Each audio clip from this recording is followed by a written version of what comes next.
दिल को छू लेने वाली कहानी। गर्मी का मौसम था, पर सबको अपने काम करने के लिए तो बाहर निकलना ही पड़ता है।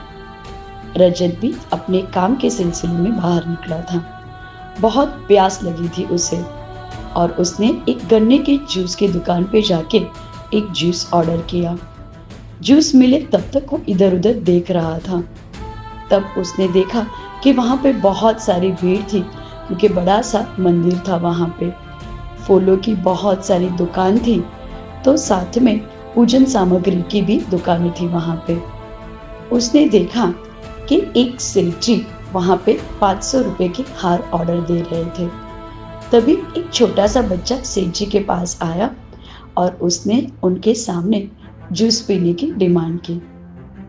उसने हाथ लगा के सेठ जी से जूस पीने के बारे में बताया।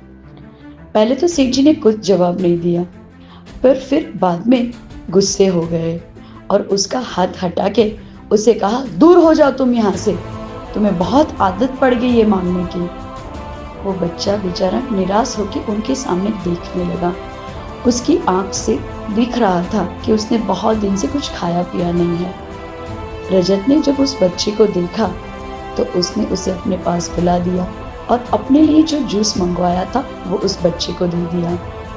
बच्चा जूस पी के खुश हो गया और वहां से चला गया।